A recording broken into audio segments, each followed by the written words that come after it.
Dr. Ali. I would like to welcome you back. We know that when you improve your health, you improve the quality of your life.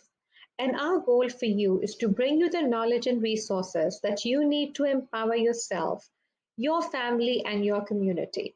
If you're joining us for the first time, make sure that you subscribe so you can make informed changes to improve your mind and body. Today, the topic that we will be discussing is fiber. So, fiber is essential for our health.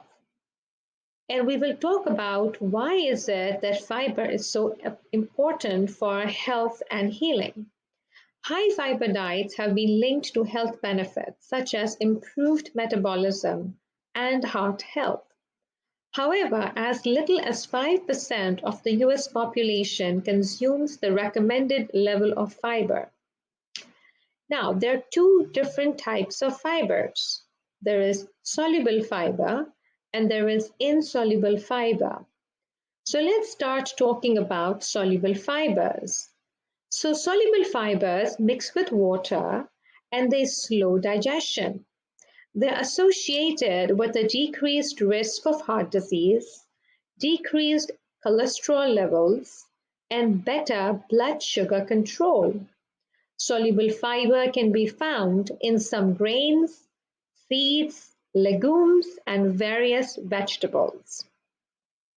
Next, we talk about insoluble fibers.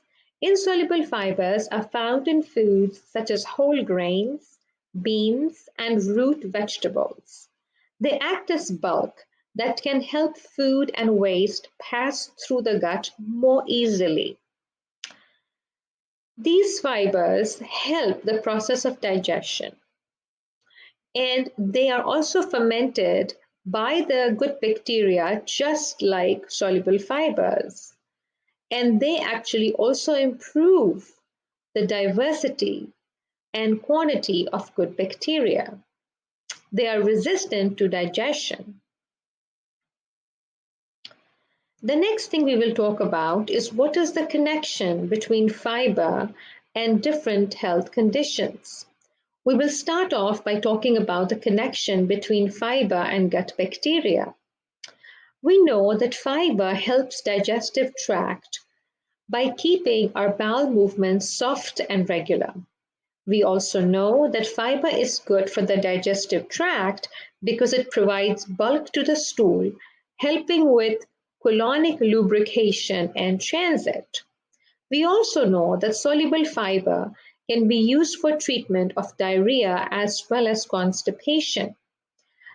One of the important ways in which fiber impacts the gut positively is by its effect on the gut bacteria. Fiber is metabolized by the gut bacteria. After the gut bacteria ferment the fiber, they produce a number of metabolites or substances which are essential for our colon and also for our body. One of such substances is called butyrate. Butyrate prevents colon cancer. Butyrate also helps heal leaky gut. Butyrate reduces inflammation of the colon, it increases blood supply of the colon, and it improves the motility of the gut. Researchers have found that a 2-week increase in fiber intake can significantly alter the gut bacteria of a person, and it increases species of bacteria that break down fiber and produce the substances that are so essential for our colon and our body. Next, we will talk about fiber and hormone balance. So fiber binds to excessive hormones in our body and works to remove them through the colon. This is very helpful in conditions which are a result of imbalanced hormones. We also know that insoluble fiber helps balance insulin and improves insulin sensitivity. This is very important for people who have blood sugar regulation issues, such as those diagnosed with diabetes and polycystic ovary disease. Next, we will talk about the role of fiber in inflammation.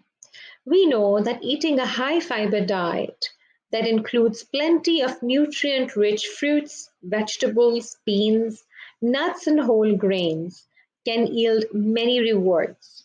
One of the most important rewards is reduction in inflammation. We know that increase in body weight is a result of inflammation. Hence, a fiber-rich diet which reduces inflammation also leads to lowering of the body weight. We also know that high fiber foods feed good bacteria, which then release certain substances that can lower the levels of inflammation. Hence, fiber is very important for those who are suffering from conditions of inflammation such as autoimmune diseases. Next, we will talk about fiber and heart disease.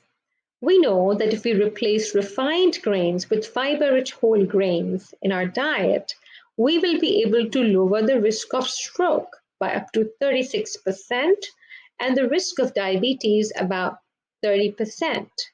Both of these conditions have been directly linked to increased risk of getting heart disease. We also know that fiber-rich diets lower weight, and we know that obesity is linked to heart disease. And this diet, which is rich in fiber, also reduces blood pressure, another condition closely linked with heart disease.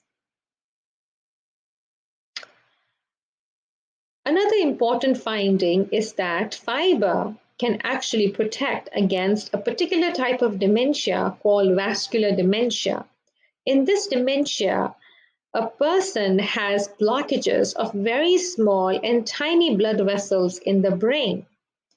Researchers found that higher levels of dietary fiber are associated with a reduced risk of developing dementia. A study was carried out in which they had 3,500 Japanese adults who completed a dietary survey. They were then followed for up to 2 decades. It was found that adults who consume more fiber, particularly soluble fiber, were less likely to go on to develop dementia.